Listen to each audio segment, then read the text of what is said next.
On l'a dit tantôt, des actions qui portent atteinte aux droits de l'homme et ainsi de suite. Ça, c'est respecté. Protéger, c'est que l'État doit mettre en place des structures, n'est-ce pas? La question en rapport avec les instruments relatifs aux droits de l'homme. Les principaux instruments relatifs aux droits de l'homme. N'est-ce pas? Il y a d'abord des instruments au niveau international. Il y a des instruments de droits de l'homme au niveau régional et des instruments au niveau national. Au niveau international, nous avons un ensemble d'instruments.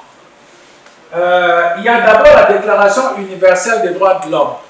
C'est très contraignant parce que, comme le nom l'indique, bon, c'est juste une déclaration qui montre les intentions, n'est-ce pas, la volonté des États de pouvoir agir dans le domaine des droits de l'homme.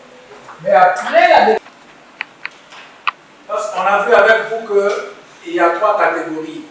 On a les droits civils et politiques, droits économiques, sociaux et culturels et droits de solidarité. Le droit à la vie. Quand vous allez maintenant dans le pacte international relatif aux droits civils et politiques, on montre maintenant avoir droit à la vie, c'est quoi?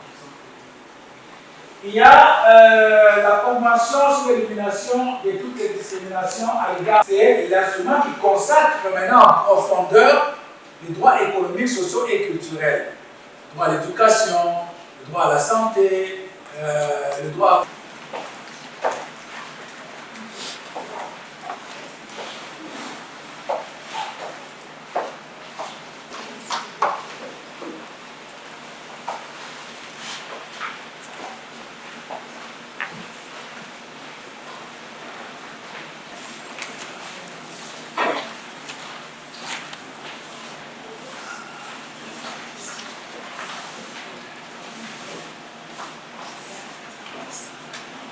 Comme je le disais, en matière des droits de l'homme, l'État est le premier responsable de la protection des droits de l'homme.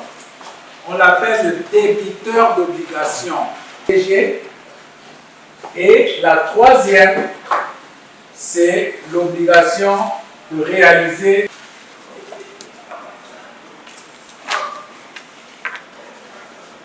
respecter, c'est que politique ou mesure juridique qui porterait atteinte à l'intégrité des individus ou à la puissance de leurs droits. Quand on violé, peut recourir à la justice, peut recourir à la police. L'homme là devienne une réalité. Si on est en train de nous tuer tous les jours, l'État doit faire tout ce qui est à son pouvoir, ce qui est nécessaire pour que les droits de l'homme deviennent une avec les droits de l'homme. Quand j'ai posé la question le matin, quand on commençait, vous m'avez donné beaucoup d'instructions.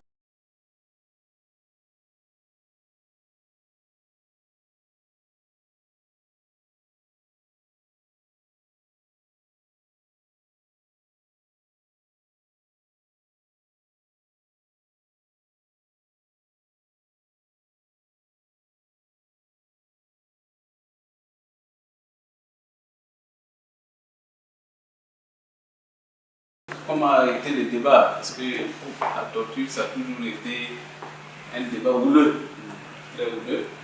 Mais c'est déjà très bien de débattre sur ces genres de questions. Ça renforce votre engagement pour les droits de l'homme. C'est le cœur des droits de l'homme. Vous savez que la torture, c'est une interdiction absolue des droits de l'homme. Vous voyez, par exemple, on peut dire que, par exemple, la liberté d'aller et de venir, la liberté d'expression, on peut limiter selon les circonstances, n'est-ce pas? Voilà.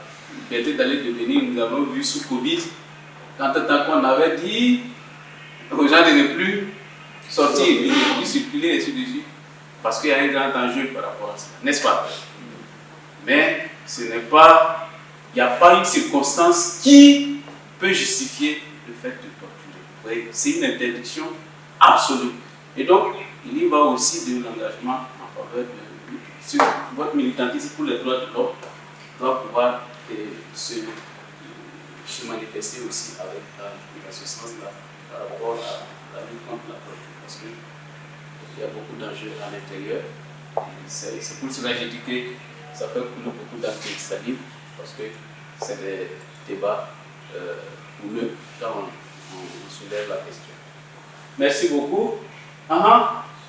Qu'est-ce qu'on a retenu encore? Peut-être aussi une dame. Hein? Oui, bien sûr. Elles vont parler. C'est d'abord, elles prennent la température pour nous. Qu'est-ce qu'on a retenu hier? C'est déjà un bon pas avec les deux intervenants.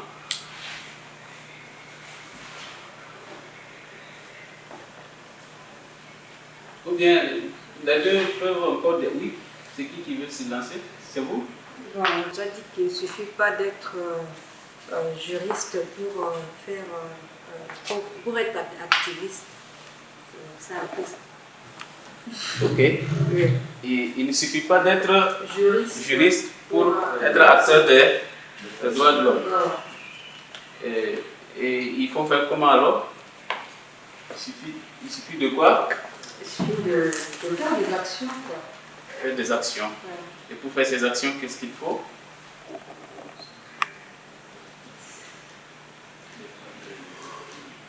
Il faut déjà de l'engagement. Il faut déjà de l'engagement. Et il faut renforcer ses capacités, n'est-ce pas? Parce que si vous ne renforcez pas vos capacités, vous pouvez même aller à l'encontre des droits de l'homme en voulant défendre les droits de l'homme, n'est-ce pas? Très bien.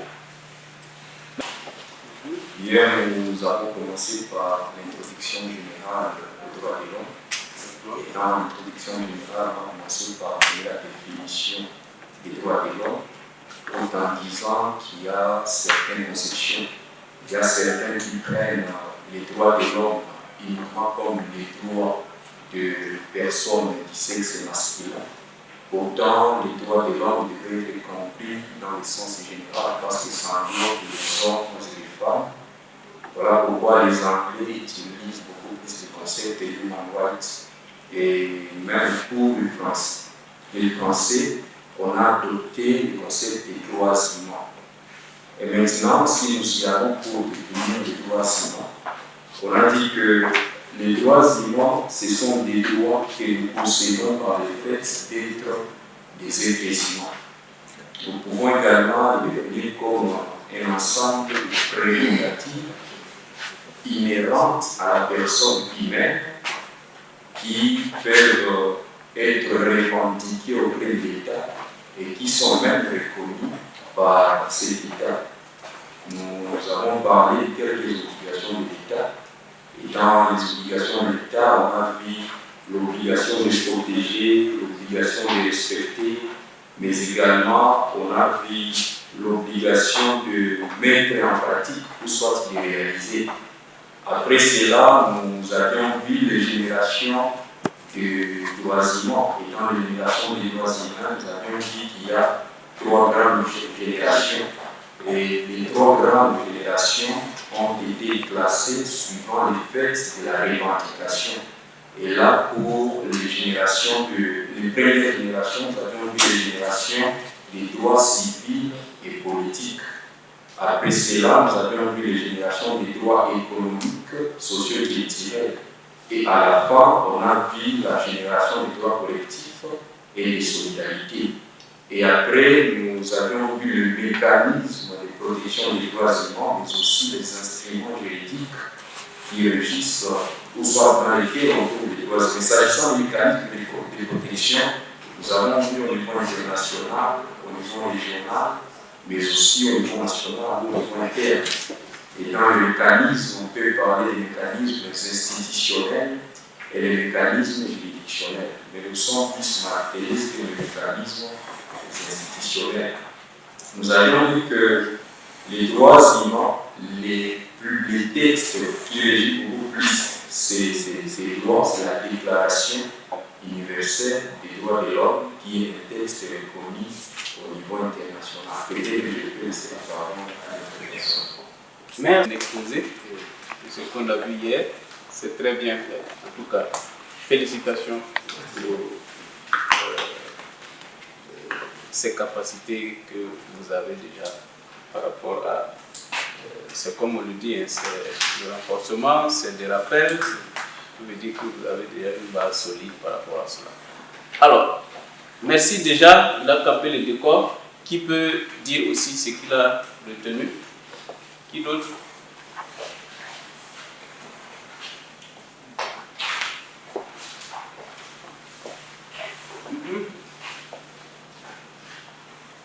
Oui. Le desk. Et il est intéressant qu'on ait eu un débat même autour de est-ce que la torture peut être considérée comme un mécanisme d'obtention des informations. Le débat va prendre plus ou moins une trentaine de minutes. C'est la question où les anti-tortures sont là et les pro-tortures. On a vu tout ça hier. Ok. Et qu'est-ce qu'on retient par rapport à la torture, en lien avec les textes juridiques de la RDC? Bon, globalement, c'est interdit. La RDC a ratifié toutes les conventions internationales contre la torture. La torture la RDC est abolitionniste de la torture. Bon, très bien. Malgré tout ça, il y a certains actes qui ont été soulevés, qui peuvent constituer la matière, parce que le débat a même donné l'option qu'on comprenne est-ce que le PCLUDH ici a accès aux différents endroits où il est bien mentionné qu'ici on torture. Il y a eu des exemples qui nous ont été donnés par certains enquêteurs des droits humains qui ont fait le partage d'expérience sur l'obtention des résultats à l'issue des tortures. Ils n'ont pas su écrire que les résultats étaient atteints après la torture. Ok. Peut-être aussi, c'est l'idée des abus et des violations des droits de l'homme. Des abus et violations des droits de l'homme. Très bien. Ce que j'ai compris là-bas, nous confondons souvent, peut-être, on dit que par exemple, des personnes se sont battues, on dit qu'il y a une violation des droits de l'homme. Ok. Sur ce point, moi, on a dit qu'il y a violation quand l'acte est posé par une personne vêtue de l'autorité de l'État. Très bien. Ça, il y a une violation. Et il y a abus quand il s'agit de forces soit négatives, les forces armées qui ont une forte capacité de nuire. Et là, c'est les abus parce que cette force n'est pas revêtue de l'autorité publique de l'État. Les groupes armés. Les groupes armés. Ok. C'est une notion qui faut aussi bien distinguer. Mais on a dit aussi que ces violences, ce que les civils font, ce sont des infractions. Okay. Maintenant, ça revient aux magistrats ou la police de sortir les infractions, mais ça peut devenir des violations quand soit les magistrats exigent des choses qui rencontrent de la loi, soit de la corruption, soit de l'argent, pour ne pas bien instruire les dossiers. Merci beaucoup. Une catégorie des droits Ok. de l'homme. Ok. Il y a les droits civils et politiques, droits économiques, sociaux et culturels, Oui. droits de solidarité. Ok. Vous avez un exemple de droit civil et politique? Un exemple de droit civil et politique. Droits de l'homme. Chez moi, Vous ne vous l'appelez pas? non. Qui peut l'aider avec un exemple de droit civil et politique? Un exemple? L'État est le premier. Hein? L'État est le premier. Ça, c'est au niveau des responsabilités. Il va vous aider. Un exemple de droit civil et politique, ok? Le mariage. Le mariage, ça c'est un autre débat que vous venez de soulever comme ça. Le mariage, le droit au mariage, c'est quel droit?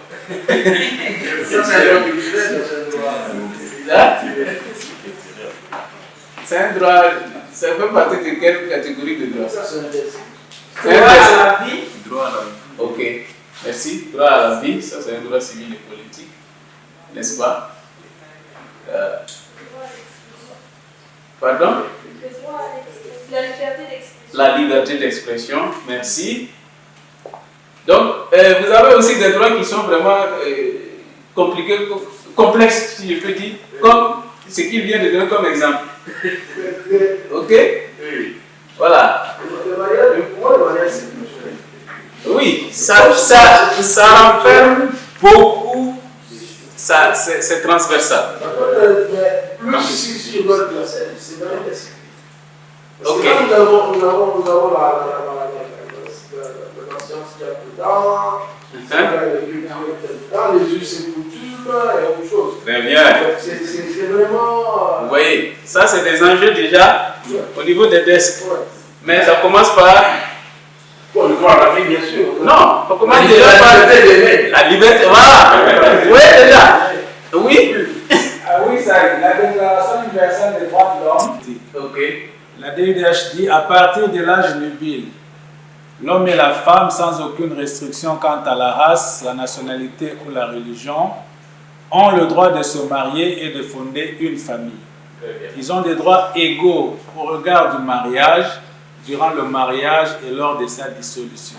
Voilà. Le mariage ne peut être conclu qu'avec le libre et plein consentement des futurs époux. La famille est l'élément naturel et fondamental de la société et a droit à la protection de la société et de l'État. Donc, le mariage dans la Déclaration universelle, c'est dans les droits civils et politiques. Mais comme je vous avais dit hier, comme on a dit dans la Constitution, n'est-ce pas, on a mis, c'est dans les droits économiques, sociaux et culturels. Tu vois un peu, donc c'est pas contradictoire en fait. C'est complémentaire. C'est complémentaire et ça montre déjà la complexité de ce droit. Voilà. Parce que ça implique plusieurs enjeux qui sont vraiment transversaux sur toutes les catégories de droit en fait. C'est pour cela, si la Constitution l'a mis au niveau des desks, ce n'est pas. Ça poursuit un but qui est précis. Vous voyez? Parce que, par exemple, ici avec la déclaration consentement, d'ailleurs, quand on célèbre le mariage se célèbre. Le mariage civil, ce qui est important dans le mariage, il n'y a pas de mariage. Dans le droit civil, peut-être je ne sais pas trop. Mais la publicité que l'on fait. Très bien. Tout cela dire que voilà, désormais, le mariage oui. C'est pour cela, on ne peut pas c'est pour cela on ne peut pas fixer, c'est complexe. Il y a les aspects dont je viens de vous parler qui sont, tu relèves de la liberté. Et c'est très important. C'est déjà la même chose que pour une autre communauté, ainsi de suite. Mais déjà, l'élément déclencheur, déjà, le fait même de délaisser la famille, c'est une infraction. Moi, je ne sais pas si dans le droit congolais, c'est le cas. L'abandon de famille, c'est une infraction, n'est-ce pas? Donc, vous devez vous occuper de votre famille. C'est déjà des enjeux en matière économique. Même jusqu'au décès, par exemple, de l'un des conjoints, il y a la succession qui... Il a donné l'exemple, il dit voilà quelque chose qui peut encore nous amener à faire des débats. C'est normal. Ça commence par un domaine et ça continue jusqu'à un autre domaine et ainsi de suite. Donc, c'est un peu dans ce sens-là qu'on doit comprendre les choses. Donc, merci beaucoup. Et... Parmi tant d'autres points qu'on a vu hier, on a vu que le desk avait plusieurs caractéristiques. Caractéristiques, oui. Entre autres, il y avait la transparence. Ok. La transparence, la participation et la transparence en fait. Okay. Donc on devait faire participer la population ou la communauté Très bien. dans les activités et tout ça. Et il y avait aussi la non-discrimination. La non-discrimination. Très bien. On ne veut pas choisir ou discriminer, donc pas sexe, je ne sais pas, genre et tout ça. Oui, oui. Et il y avait aussi, si je ne me trompe pas, je crois que c'était 4. Hein? D'accord. Vous pouvez toujours vous faire aider par d'autres personnes. Ici, Ce qui me rend hier, nous avons parlé que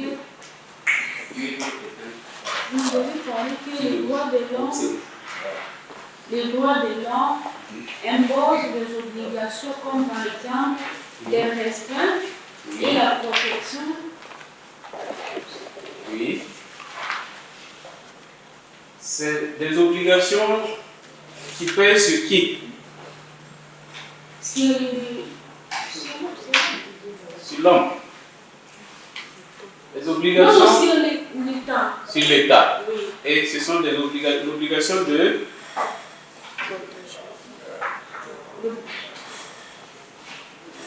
On va retenir ça. Il y a la protection. L'obligation de protéger. De protéger et de sécuriser. Sécuriser. Bon, protéger, sécuriser. Protéger et des respects aussi. Ok, obligation de respecter, oui. Et puis l'obligation de réaliser. Quel contenu vous donnez à ces trois obligations? Quand on dit l'obligation de respecter, cela veut dire quoi pour l'État? L'obligation de respecter les droits de l'homme. Oui. L'État doit s'abstenir de toute politique qui porte atteinte aux droits de l'homme. Très bien. L'État, n'oubliez pas, retenez très bien que dans un pays, dans un État, c'est l'État qui est le premier garant des droits de l'homme. Ça part de là d'abord. Et ensuite, les obligations qui pèsent sur l'État, c'est que lui-même, il doit respecter les droits de l'homme. Pour garantir les droits de l'homme, c'est comme si, je vous dis, aujourd'hui, nous devons être à l'heure au travail. Et puis, grande surprise, c'est moi qui arrive le dernier. Est-ce que je peux être garant de la ponctualité en ce moment? Non. Je dois même respecter d'abord ce qui a été donné comme mesure, n'est-ce pas? Avant que je puisse faire respecter ça. Donc, la première obligation de l'État, c'est de lui-même respecter les droits de l'homme, les droits de ses citoyens. Donc, à travers ces faits et gestes, à travers les textes qui sont élaborés pour encadrer la vie dans la société, surtout les forces de l'ordre, et ainsi de suite, ils doivent respecter d'abord. Ensuite, la deuxième obligation, c'est de protéger. Protéger veut dire quoi? C'est qu'il peut arriver que des atteintes soient commises et que l'État dise que non, c'est pas moi qui suis auteur de ça. Mais, dans ça, un tiers viole les droits des citoyens, porte atteinte aux droits des citoyens. Donc, il doit prendre des mesures dans ce sens. Donc, c'est le deuxième. Protéger, lui-même il respecte, hein? Et deuxièmement, il doit protéger. Si on dit que le droit à la santé est garanti, on doit prendre des mesures pour que, effectivement, la population ait accès à des services de santé. Et vous allez voir qu'en fonction maintenant de chaque droit, on aura la manière de réaliser ça. Par exemple, j'ai donné le droit à la santé, la manière de réaliser le droit à la santé n'est pas la même manière que de réaliser, par exemple, la liberté d'expression. N'est-ce pas? Parce que la liberté d'expression. Donc, ça peut prendre du temps. Et c'est pour cela qu'on dit que les tests là, une des caractéristiques que vous n'avez pas citées, c'est quoi? La réalisation progressive. N'est-ce pas? Ouais. Très bien. Autre chose que vous avez retenu? Qui n'a pas encore parlé? Oui.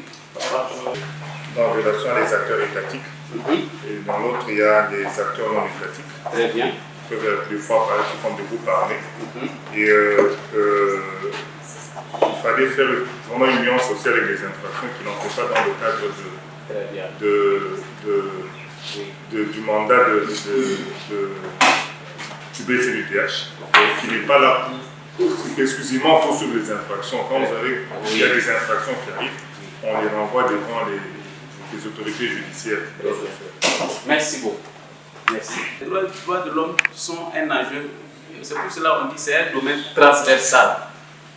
Là où ça commence simple, ça peut devenir compliqué. Là où on n'avait pas un enjeu de droits de l'homme, on peut encore faire ressortir des éléments de droits de l'homme. Donc, une infraction à la base qui est simple peut se compliquer pour devenir une grave atteinte aux droits de l'homme, et c'est en fonction du contexte et des acteurs en mise en cause. Donc, tout cela est à prendre en compte. Des droits, on a parlé de droits civils et politiques, le DCP et le DS. Alors on a dit que ces droits sont interdépendants. Et donc si nous portons atteinte à l'un des droits, oui, automatiquement, les autres droits seront également impactés. On a donné l'exemple de se mouvoir. Et donc lorsque on m'interdit de me mouvoir pour aller exercer des activités qui m'apportent des bénéfices, et donc automatiquement ce droit, l'autre droit qui est le DES également est impacté. Très bien. Hier, pendant notre échange, nous avons eu quelques questions nuances entre imposition et droit. Le téléphone, c'est quelque chose de nécessaire. Et le droit, c'est l'ensemble de règles. Pour soutirer des informations. Vous voyez, tout cela, ça. Mais, je voulais arrêter, mais quand même, il y a un élément que vous n'avez pas apporté, les objectifs de développement durable. Hein?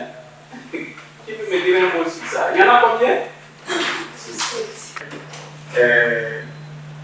Les droits économiques et sociaux par rapport à la pauvreté, aux droits au travail, à la santé. Il y a, les États ne parviennent pas à réaliser tel que prévu. Et il y a les collègues qui ont soulevé qu'il y a problème donc, parce que tout ce qui est prévu malgré les allocations, il y a des... Satisfaire les besoins présents tout en garantissant le futur. Ça, c'est le développement, oui. Maintenant, le principe au cœur même des ODD, on ne peut pas atteindre, on doit atteindre aucun ODD. Pour l'engagement. L'engagement, qui dit d'autres. Est-ce que c'est pas celui du protéger la planète? Protéger la planète, c'est la viabilité. Hein? Oui. Voilà. Il faut retenir ça. Quand on parle d'objectif de développement durable, automatiquement vous devez penser au principe de ne laisser personne de côté. Ok? Parce que c'est ça qui est au cœur des objectifs de développement durable. Ça veut dire déjà aidé par c'est un droit culturel.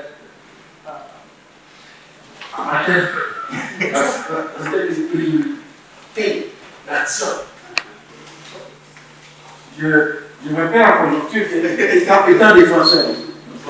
Quand même, ça sert à rien qu'on arrête quelqu'un pour. Parce que tu as mis des perruques. Alors, des quelques questions que nous posons souvent. Que sont les droits économiques, sociaux et culturels? Je ne reviens pas là-dessus. Parce que bon, ça c'est connu de nous tous. Droits économiques, droits sociaux, droits culturels. Le contenu de chaque droit a été déjà décliné à travers plusieurs outils que nous avons toujours. Les droits économiques, sociaux et culturels. Ça signifie quoi exactement pour nous? Nous avons une première définition qui nous a été offerte par le staff du Bureau conjoint des Nations Unies aux droits de l'homme. C'est la capacité de recourir à un organe indépendant et impartial contre un droit économique, social et culturel. On le sait. Et nous avons aussi le non-respect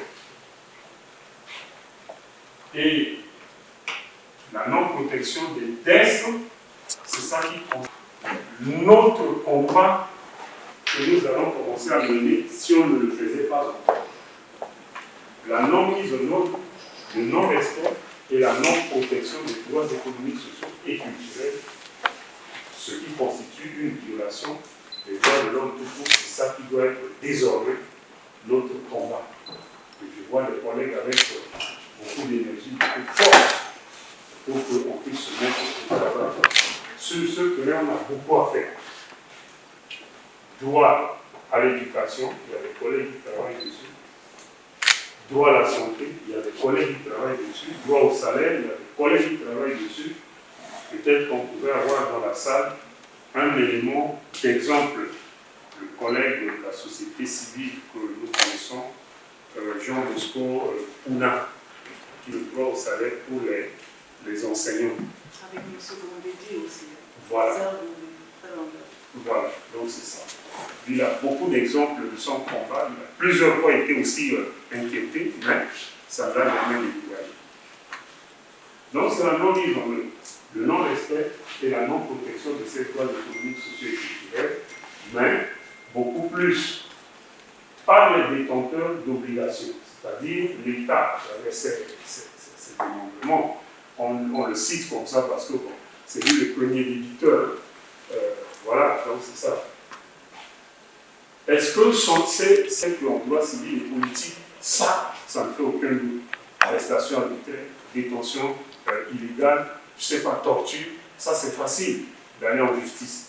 Mais pour les droits économiques, sociaux et culturels, nous allons voir au même titre que les droits civils et politiques, demander à la justice de condamner l'État de n'avoir pas déployé suffisamment de moyens pour justement lutter par exemple contre une maladie, construire des routes, construire des hôpitaux, des écoles. Est-ce qu'on peut vraiment se permettre d'attaquer l'État? Est-ce qu'on a les moyens de la justice, comme ça se fait ailleurs, notamment en Afrique du Sud? On va y arriver.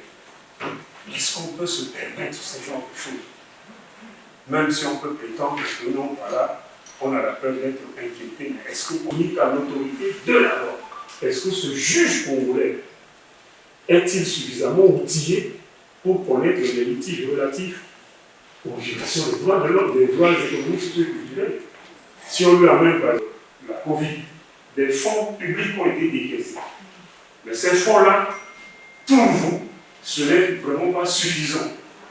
Ces fonds n'étaient pas du tout suffisants pour venir à bout au jeu de titiller sur la question des droits économiques. Donc, quel est l'intérêt de cette session pour vous? Et vous allez voir qu'il y a énormément d'intérêt, il y a au moins 3 slides pour vous. C'est de comprendre les types de personnes. Parce que vous devez comprendre que le monitoring des droits civils et politiques est différent du monitoring des droits économiques, sociaux et culturels. Ça demande une technicité, parce que les droits civils et politiques, c'est facile, arrestation arbitraire, détention illégale. Vous allez constater qu'à chaud, est-ce que les conditions de la détention sont réalisées, est-ce que les procédures ont été réalisées.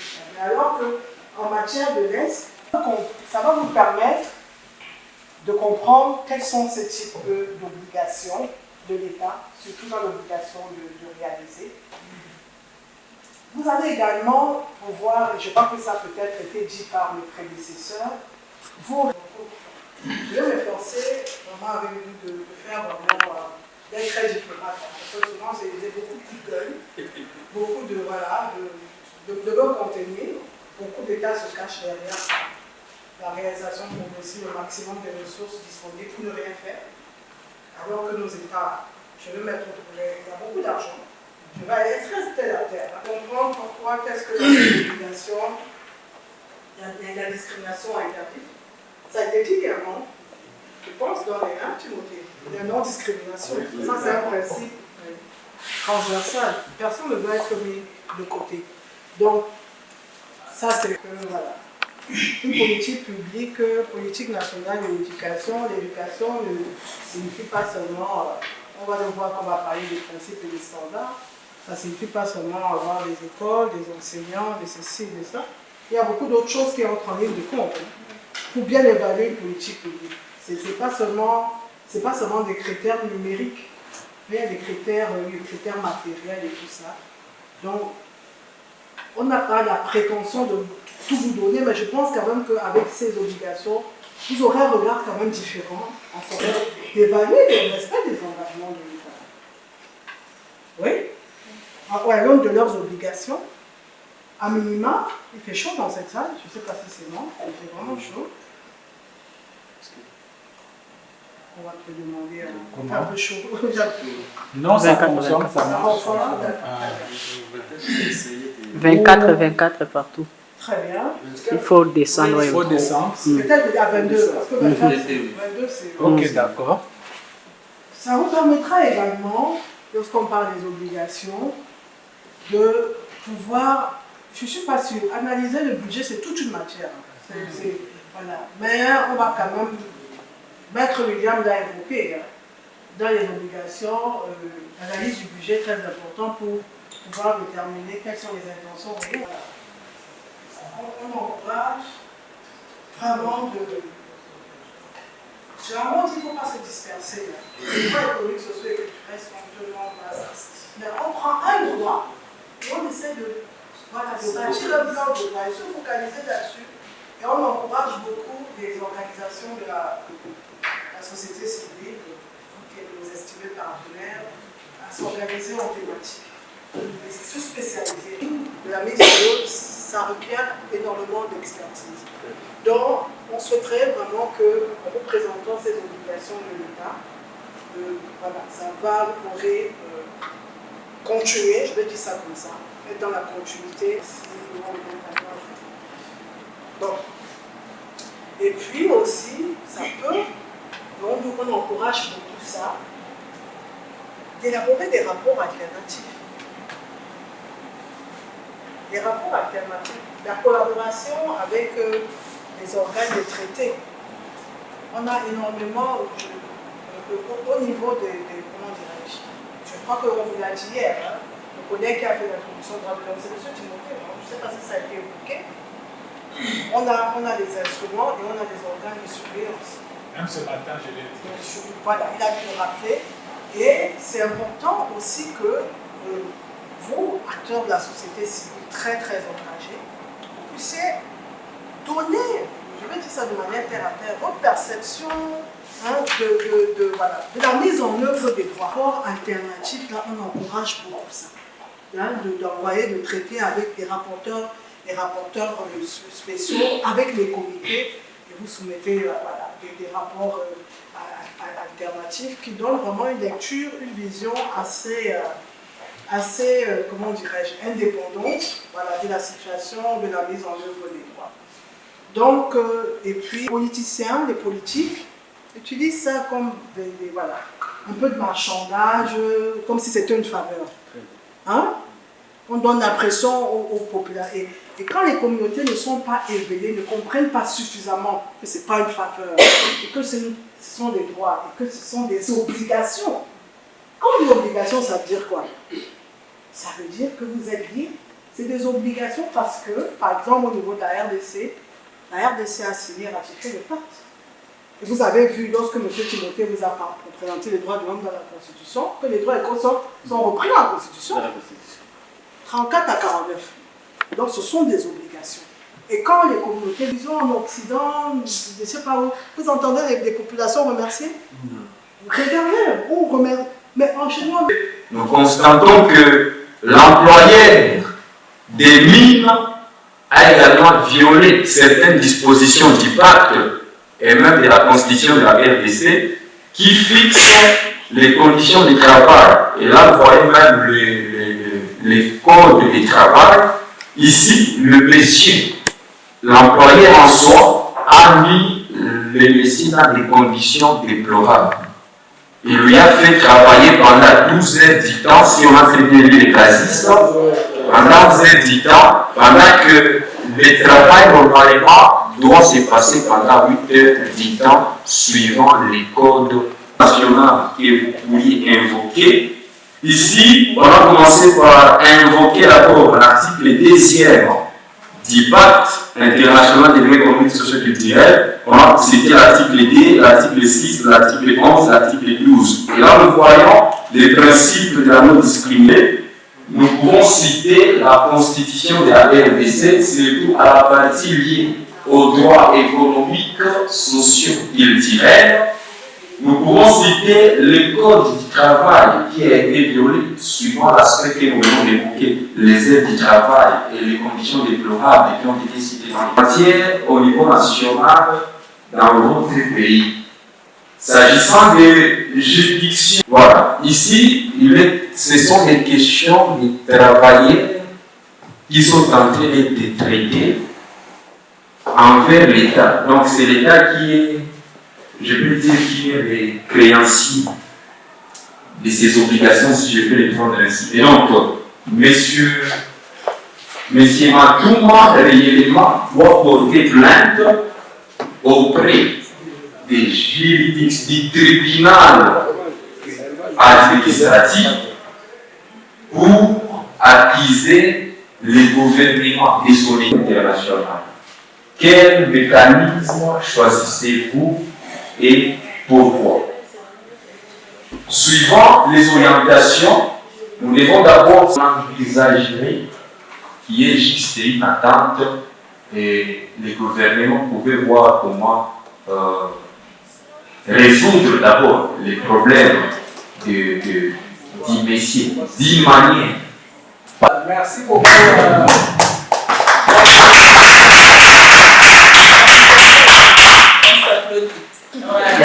C'était une précision par rapport à la durée du travail. Le Code du travail, en son article 119, prévoit 45 heures de travail par semaine, en précisant 8 heures par jour. Donc, 8 heures par jour, si vous faites le calcul, vous vous rendez compte que 8 heures par jour, ça ne occupera pas tous les 6 jours de la semaine de travail également. Ça fera que le week-end, il restera 5 heures. Donc, c'est ce que nous voulions ajouter. Nous voulions aussi mettre l'emphase sur une juridiction au niveau régional, la Cour africaine des droits de l'homme et du peuple. Et nous voulions mentionner que l'une des conditions de recevabilité des communications auprès de cette Cour, des communications ou des plaintes, l'une des conditions de recevabilité, c'est l'épuisement des voies de recours à l'interne. Donc avant de se projeter vers cette Cour, il faudra, pour judiciaire ou administratif, comme le cours numéro 4 l'a si bien dit. Je crois que c'est tout ce que nous pouvions ajouter à ce qui a été dit. Ok. Qui a liberté des gens qui a été violée parce que Madame Mokuma, en tant que femme rurale, a subi directement une exclusion économique du fait du retrait de la subvention. Alors, parmi les droits qui n'ont pas été respectés, il y a d'abord l'absence de politique durable pour garantir l'accès équitable aux enfants d'école. Nous comprenons que cette subvention était juste temporaire. Or, le gouvernement devrait faire une politique durable pour garantir à tous les citoyens. La santé, d'où on remarque l'absence de contrôle des conditions de travail et de protection. En matière de développement, et que donc c'est déjà crucial d'être préparé à affronter certaines violations des droits économiques, sociaux et culturels dans l'avenir. Mais aussi c'était une matière sur laquelle on ne travaillait pas souvent. Les droits civils et politiques. La nouveauté est qu'il faut aussi aller vers ces volets-là où il y a aussi des violations massives des droits humains, mais aussi se responsabiliser leurs engagements, mais aussi à respecter les lois qui sont édictées. Nous remercions le BCNDH pour cette occasion, aussi l'OPDD pour l'organisation de l'activité. Et nous pensons que les collègues des provinces devraient aussi en être bénéficiaires, comme nous, parce qu'on ne fera pas le travail de se limiter à la capitale. nous en avons été bénéficiaires, mais aussi nous vous garantissons que nous allons transmettre les matières reçues aux autres collègues. Mais aussi, il y a encore un travail à faire, c'est de travailler aussi avec nos interlocuteurs qui sont les magistrats et le pouvoir public pour leur faire connaître ces droits-là. Parce que le droit n'est valable que lorsqu'il est connu. S'il n'est pas connu, personne ne s'en soucie. Donc, en tout cas, merci beaucoup. Au nom de tous les collègues, nous vous remercions et nous pensons que vous allez nous aider.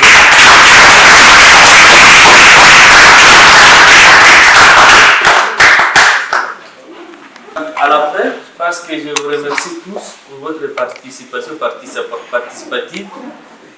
Si ce n'était pas votre présence, je pense que l'activité ne pouvait pas avoir lieu. Nous vous remercions sincèrement au nom de l'Organisation Paysanne pour le Développement Durable et au nom du BCNDH. Nous vous remercions. Merci beaucoup et à bientôt.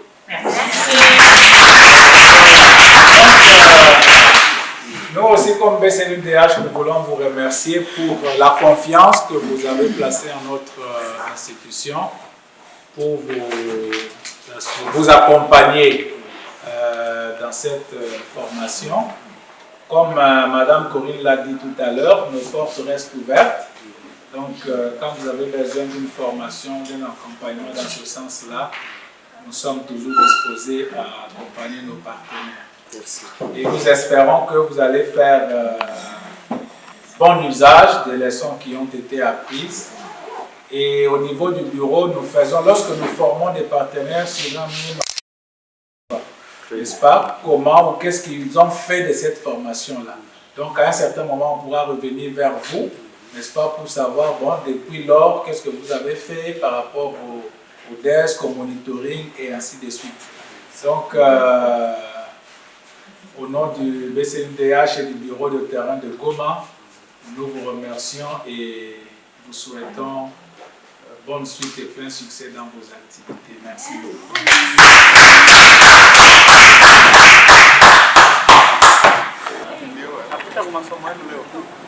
C'est bon, merci. Hein? C'est bon, c'est bon.